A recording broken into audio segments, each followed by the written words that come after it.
নমস্কাৰ সকলোকে পিকেএছ education help চেনেললৈ সকলোকে স্বাগতম জনাইছোঁ। আজি আমি এইটো ভিডিঅ'তে আলোচনা কৰিম যে অসম জাতীয় বিদ্যালয় ক্লাছ 6ৰ হিন্দীৰ পাঠ নং 1 তব ইয়াত তোমাৰি আতি হাই ইয়াৰ আজি প্ৰশ্নোত্তৰখিনি আলোচনা কৰিম। তেনেহ'লে ভিডিঅ'টো স্কিপ নকৰাকৈ শেষলৈকে চাই থাকক।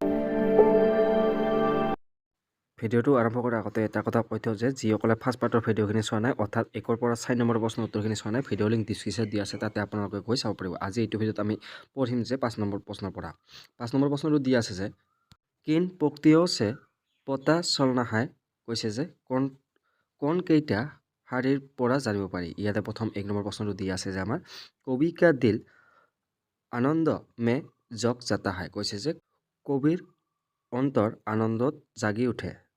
2 নম্বৰ প্ৰশ্নটো দিয়া আছে যে কবি কে অনুসাৰ তাৰে মহফিল সজাতে হাই কৈছে যে কবিৰ মতে তৰাই সভা সজায়। ইয়াৰে প্ৰথম আমি 1 নম্বৰ প্ৰশ্নটো উত্তৰটো এনেকৈ লিখিম যে ময়দানों में बन बागे में जब हरियाली लहराती है जब ठंडी ठंडी हवा कहीं से मस्ती देकर लाती है।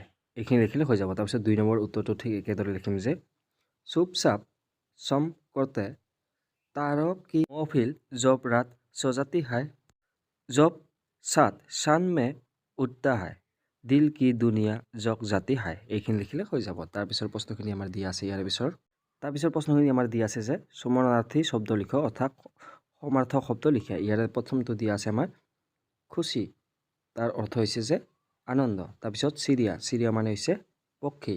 তাৰপিছত খুশবু, তাৰ অৰ্থ হৈছে যে সুগন্ধ। তাৰপিছত দিল মানে হৈছে হৃদয়। তাৰপিছত শুভ মানে হৈছে সবেৰা। তাৰপিছত ধুনীয়া মানে হৈছে ধৰতি। তাৰপিছত গীত মানে হৈছে সংগীত। তাৰপিছত প্ৰশ্নখিনি দিয়া আছে যে বাক্য বনাও অৰ্থাৎ বাক্য সজা দিছে।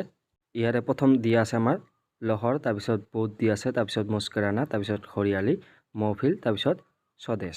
ইয়াৰে প্ৰথমটো আমাৰ দিয়া আছে যে লহৰ, এইটো লিখিম যে সাগৰ মে লহৰ দেখনে কো মিলতা হাই এনেকৈ লিখিম। তাৰপিছত দিয়া আছে আমাৰ বোধ, এইটো লিখিম যে বোধ মিলকৰ পানী হতা হাই।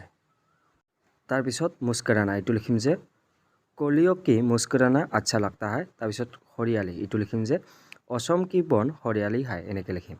তাৰপিছত দিয়া আছে মহফিল, এইটো লিখিম যে উহা কৈ লগ মহফিল জমা ৰহে হে এনেকৈ লিখিম। তাৰপিছত স্বদেশ, এইটো লিখিম যে কয়ল বংশত কাল কি স্বদেশ লাতি হাই এনেকৈ বা এইখিনি লিখিলে হৈ যাব। তাৰপিছতো দিয়া আছে আমাৰ লিংগ বদলক অৰ্থাৎ লিংগ পৰিৱৰ্তন কৰা। ইয়াৰে প্ৰথমে আমাৰ দিয়া আছে যে কুৰ্তা খৰা, তাৰপিছত বকৰা, তাৰপিছত বছৰা, তাৰপিছত সিং দি আছে। ইয়াতে প্ৰথমটো দিয়া আছে কুৰ্তা মানে হৈছে কুটীয়া। তাৰপিছত বকৰা, এইটো লিখিম আমি বকৰি। তাৰপিছত সিং, এইটো লিখিম আমি সিংহনী। তাৰপিছত খৰা, এইটো লিখিম আমি খৰি। তাৰপিছত বছৰা, এইটো লিখিম বছৰীয়া। তাৰপিছত দিয়া আছে আমাৰ পক্ষীও কি আৱাজ সূচক শব্দ লিখ কৈছে যে পক্ষীকুলৰ মাত। এইটো প্ৰথমে দিয়া আছে আমাৰ কয়ল, তাৰপিছত কাউৱা, তাৰপিছত কবুতৰ, তাৰপিছত মুৰ্গী দি আছে, তাৰপিছত পপীহা।